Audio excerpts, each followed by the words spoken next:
इसके पहले वीडियो में बताया कि जैसे अब्दुल और रशीद दोनों जैसे घर पे जा रहे थे तो उनको फिर से वो फ़कीर मिल गया और रशीद बोलने लगा कि वो यही फ़कीर है जिन्होंने मुझे पैसे दिए थे। अब उसके बाद फिर यानी ये दोनों क्या करते हैं कि वो दोनों भी उस फ़कीर के पास जाते हैं। फ़कीर जैसे यमुना के रेत में बैठे ढलते सूरज का प्रतिबिंब देख रहे थे। अब्दुल वहाँ पहुँच गया। जेब में से इकन्नी निकाल कर खर्च करने पर वापस आ जाती, इसे आप ले लें। हम तो मेहनत करके कमाते हैं और उसमें खुश होते हैं। फ़कीर ने हंसकर कहा, रख लो अपने पास। इस बच्चे को शिक्षा देना, या कोई ज़रूरतमंद दिखे तो उस सर्दी से ठिठुर रहा है तो उसे कपड़े देना, रोटी देना ज़रूरतमंद को, या किसी ज़रूरतमंद की मदद करना और उसे शिक्षा दिलाना।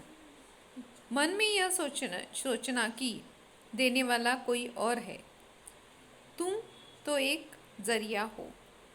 यानी कहने लगा देने वाला कोई और है पर तुम एक जरिया हो। कहते कहते फ़कीर उठकर चल दिए, यानी फ़कीर वहाँ से चला गया। अब्दुल और रशीद चुपचाप घर आ गए। फ़कीर के कहे अनुसार इकन्नी से ज़रूरतमंद की मदद करने लगे। कई वर्ष बीत गए। अब्दुल बूढ़ा हो चला था। एक दिन उसने अपने बेटे से यमुना नदी के किनारे जाने की इच्छा प्रकट की। यानी बूढ़ा हो गया था वो, और उसने ये इच्छा प्रकट की थी कि मुझे उस नदी के किनारे जाना है। दोनों उसी स्थान पर पहुँचे जहाँ वो फ़कीर बैठा करते थे। दोनों उसी किनारे पर आ गए जहाँ पे फ़कीर बैठा करते थे। यमुना की रेती में अब्दुल बैठ गया।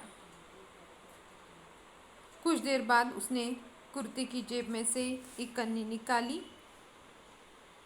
और रशीद के हाथ में पकड़ाकर इशारे से कहा, इसे यमुना के जल में फेंक दो। यानी दोनों यमुना के किनारे आ गए। कुछ देर वहाँ पे बैठे। उसने कुर्ते से एक जेब में से एक कन्नी निकाली और रशीद के हाथ में दे दी। हाथ में पकड़कर इशारे से कहा, इसे यमुना के जल में फेंक दो। रशीद ने आश्चर्य से अब्बा की ओर देखा, यानी उसे आश्चर्य हुआ। वो अब्बा की तरफ आश्चर्य से देखने लगा।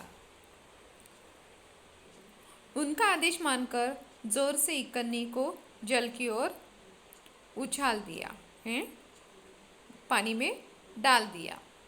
एक लहर सी उठी, वह जादुई इकन्नी यमुना में जैसे समा गई। जो जादू की इकन्नी थी, जो हर ज़रूरतमंद की ज़रूरत पूरी करने का काम कर रही थी। अब्दुल ने क्या किया, अभी वो बूढ़ा हो गया था और इसने अपने बेटे के साथ आया और वो इकन्नी जैसे उसने कहा कि उस यमुना के किनारे बैठ गए दोनों। और जो लहरें उठ रही थी, रशीद के हाथ में वो इकन्नी देख के बोला कि अब इसमें डाल दो। अब पिता का आदेश मिलते ही, जैसे अब्बा का आदेश मिलते ही जोर से इकन्नी उसने जल में उछाल दी और एक लहर सी उठ पड़ी और जो इकन्नी थी वो पानी में जैसे समा गई। यानी अब्दुल ने ऐसे बहुत सारे लोगों की मदद की थी जो खुद के लिए कपड़े नहीं कर सकते, खुद के लिए खाना नहीं, भूखे के लिए रोटी, और जैसे जिसको शिक्षा चाहिए उसके लिए शिक्षा दिलाना, ये सब कुछ कार्य अब्दुल ने इस इकन्नी के माध्यम से किए थे। जो फ़कीर मिले थे उन्होंने कहा था, ज़रूरतमंद की बातें आपको जैसे तुम्हें पूरी करनी है, और वही ज़रूरतमंद की बातें इसने पूरी की थी, वो भी यानी कुछ भी स्वार्थ न रखते हुए। तो सबका फ़ायदा करने के बाद अपने जैसे अब वो बूढ़ा हो गया था और उसे लग रहा था कि अब इसे जैसे मैं कहीं पे दे के आओ। तो इसलिए इसने यमुना के जल में उस सिकन्नी को डाल दिया और वो यमुना के जल में समाहित हो गई।